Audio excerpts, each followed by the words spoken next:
Unfortunately, it is a sad day in the sneaker community because Swedish-based boutique sneakers and stuff just filed for bankruptcy, and they've been in business for 26 years, and they've given us some pretty good collabs with Adidas and New Balances. And you've probably entered one of their raffles and won a pretty exclusive shoe. I know I have, so shout out to you, sneakers and stuff. And this follows the news of them last week shutting down their US and Japan locations. Now, according to a Swedish outlet, the first reported news of sneakers and stuff bankruptcy filing was in 2018. Venture capital firm FSN Capital purchased a 60% stake in Sneakers and Stuff parent company, and the investment doesn't seem to have panned out as they would have hoped, because as in 2023, the retailer began operating at a loss, going from a profit of about $680,000 to a loss of $2.7 million, and that is crazy. So obviously they had to file for bankruptcy. Now, there are multiple reasons that come into play on why there was a huge drop off according to their financial documents.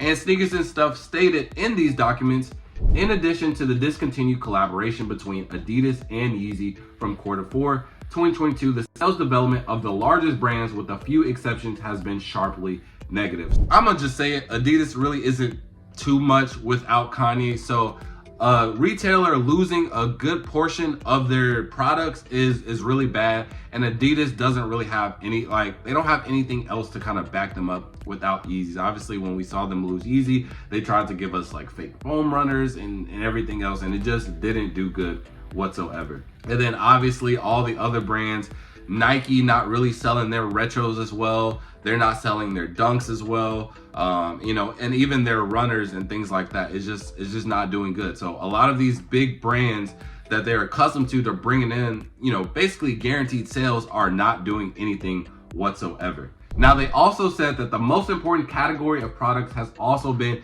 negatively affected by changing customer behavior.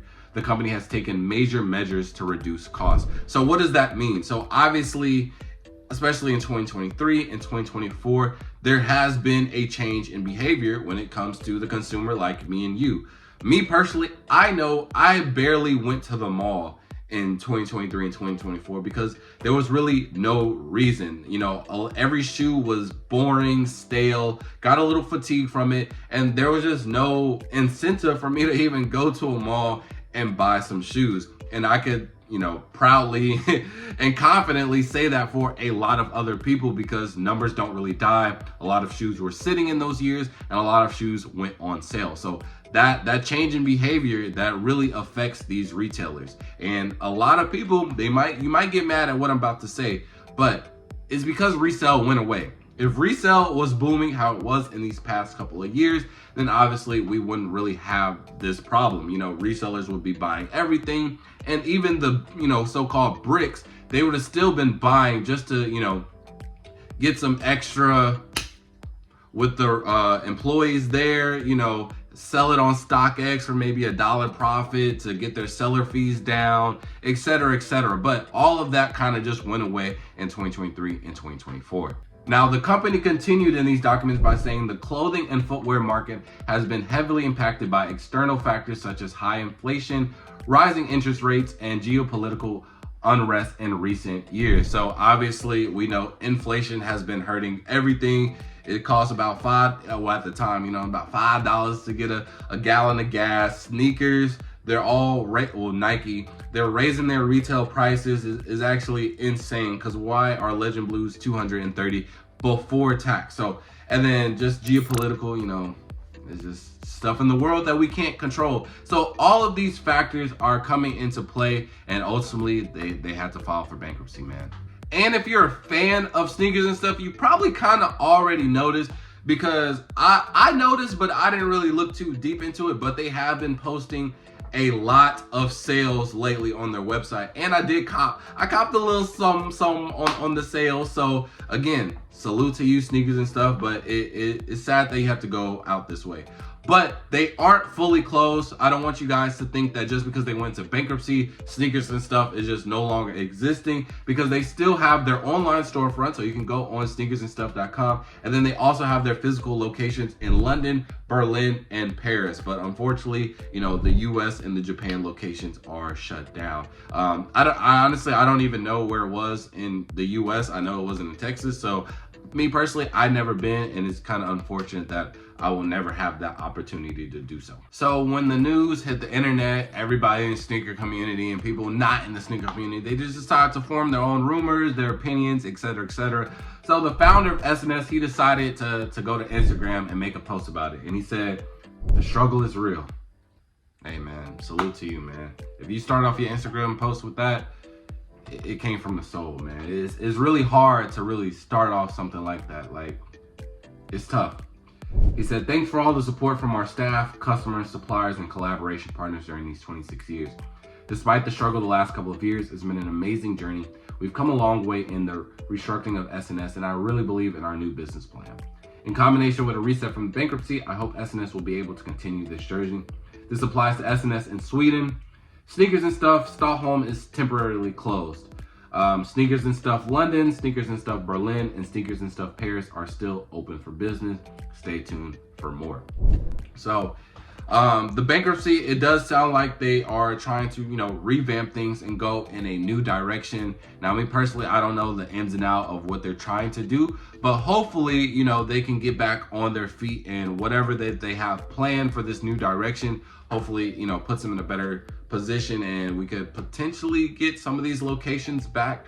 I don't really know. It really kind of depends on 2025 and a whole lot of other factors. Again, me personally, I think for the sneaker game to strive, I think resale just needs to be at the core of it. You know what I'm saying? Like, once resale kind of went away, it's been a bunch of stuff that we just, it hurts to see. And a lot of people, you know, the non-sneakerheads and then the fake woke sneakerheads, bro, that really just piss me off. But, you know, they all have their opinions and they love it right now. And again, it's not it's a lot of pros and cons. As a collector, you know, you could definitely get a lot of good stuff with no hassle, for cheap, etc., etc. But it does take a lot of stuff away from the game as well. And this isn't the only retailer that has been suffering. And we also, obviously, all of the resale shops, which I think some of them do need to go away. But retailers, it is kind of tough to see them go away. Like YCMC, I know East Bay was huge for everybody. I wasn't around back then when they was giving out the magazines, but I am still familiar with East Bay. I did cop a couple of shoes off of East Bay when I first started out. So again, a lot of these stores, you know, they've contributed to my success. They've contributed to my collection. They've contributed to the sneaker game altogether. So for all the people that said that they love how the sneaker game was in 2023 and 2024, this is ultimately the result of it, bro. And honestly, depending on how 2025 goes, we could be in a step in the right direction. Like I said, I think resale is just the core of all of this. So if there is a surge in demand when it comes to these sneakers, which I think we are gradually growing back, I think we could, you know, restore the balance essentially. Because it really is not so much for the resale stores. I do think that like a resale store on every corner, bro, is just too much. I feel like we shouldn't even have that many, and I think that hurts the game a little bit. But for our retailers, seeing them go is really unfortunate, especially because some of them are just staples in the community. Now, some of them, they do deserve to kind of go away, like 602 and like Lady Foot Locker. Like if we already have Kids Foot Locker, and like 602, it was just too much. So some of them, it was kind of a smart move to let them go. But East Bay, that one hurt. Sneakers and Stuff, this one hurts. So let's just do a moment of silence for Sneakers and Stuff really quick, man, because it hurts.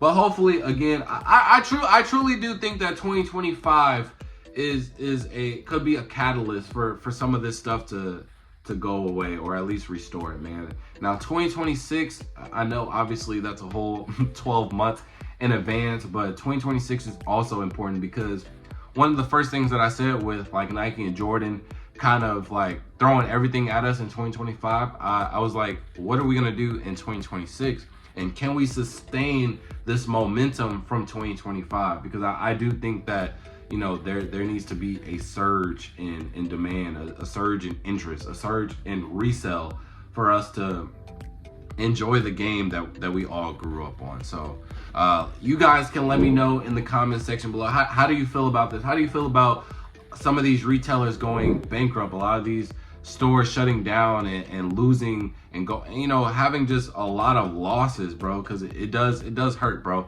And as a sneakerhead, bro, one of my goals was to go to like state by state, city by city, and go to all of these like retailers that you always, cop online from. You fill out all of their raffles, but you never really get to go in person. And I feel like a lot of these retailers have their own little vibe to them that you just can't get from another one. And so for me to be, not even having that option anymore from some of them who have contributed to my collection, it really does hurt. But let me know you guys' opinion in the comment section below.